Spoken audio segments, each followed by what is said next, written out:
Hello tout le monde et bienvenue dans un nouvel épisode du calendrier de l'Avent de Pratique.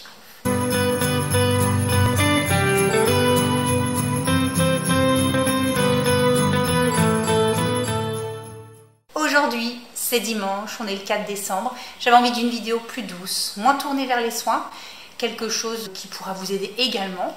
Donc, on va parler de comment est-ce qu'on peut, comme vous l'avez vu dans le titre, se détacher, diminuer cette charge mentale.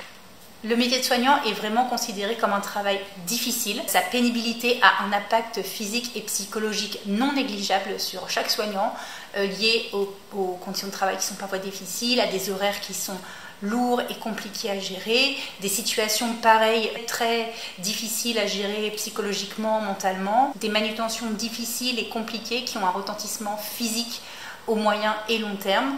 Tout ça fait que la pénibilité du travail de soignant est très importante. Au début de mon exercice, j'avais du mal à me détacher du travail. Pour des choses parfois insignifiantes, des choses qu'on aurait oublié de faire qui pourraient impacter un petit peu le travail de ton collègue, des choses peut-être plus lourdes, un décès qui a été difficile à gérer, l'agressivité d'une famille, l'incompréhension d'un patient.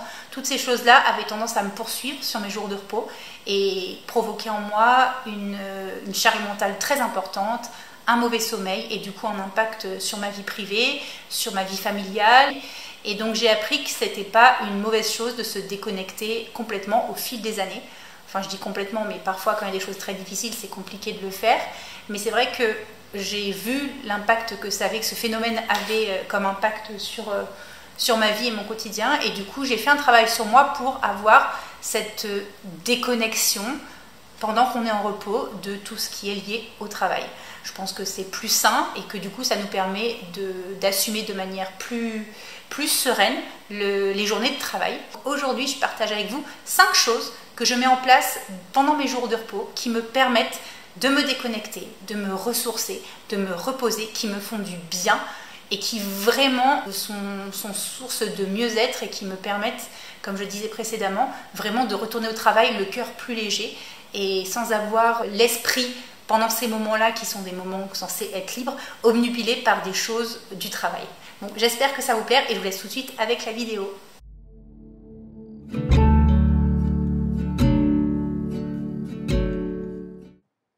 Alors c'est vrai que j'adore courir.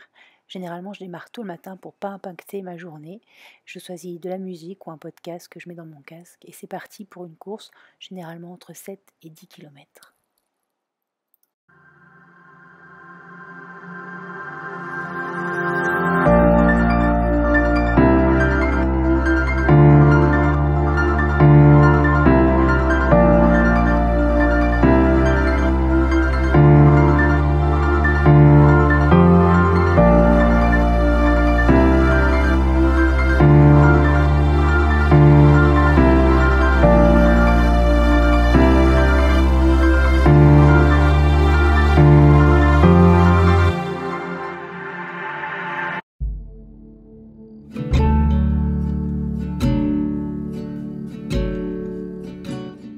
Ça a pris encore plus de sens depuis qu'on a déménagé au bout du monde. Quand j'avais mes proches juste à côté de moi, je ne mesurais pas la richesse de ce que ça représente. Maintenant qu'on est loin, j'aimerais le faire beaucoup plus, même si parfois le temps me manque. J'apprécie chacun de ces moments pleinement et à chaque fois j'en sors complètement ressourcée.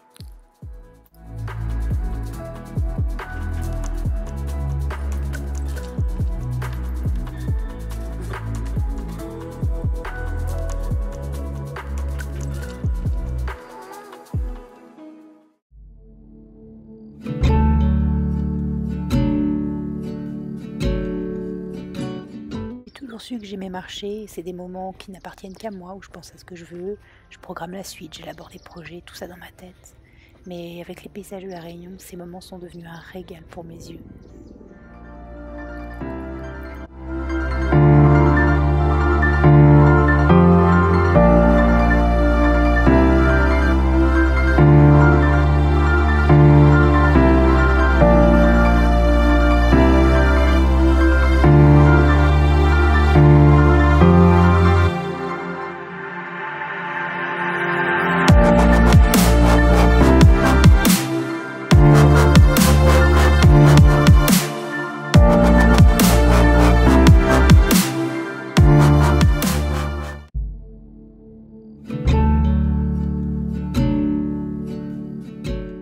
considère comme une grande lectrice depuis longtemps, je prends malheureusement beaucoup moins le temps d'ouvrir les livres.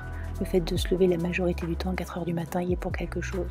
Pourtant, quand je le fais, j'adore. J'adore découvrir des histoires qui me bousculent, qui m'émeuvent. J'adore.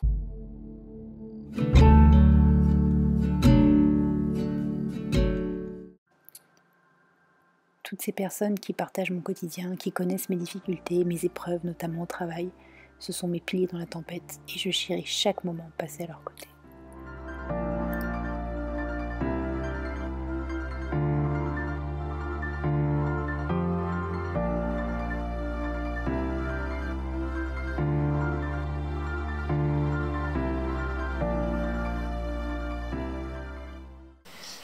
Et donc voilà les 5 choses qui me permettent de me déconnecter et de me ressourcer au quotidien.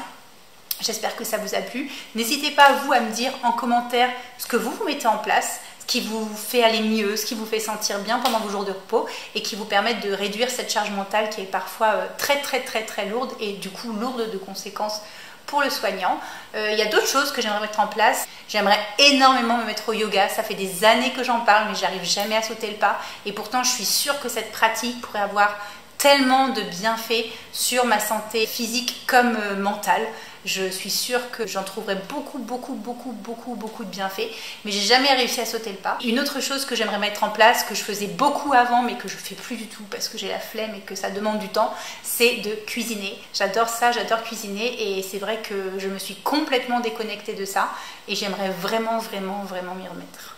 Voilà, je vous attends dans les commentaires pour lire un petit peu vos petites astuces et peut-être m'en inspirer aussi pour moi, pour mon bien-être personnel. J'espère que ça vous a plu et je vous retrouve demain pour un nouvel calendrier de l'Avent de Pratique Inf. Bye! Hello tout le monde.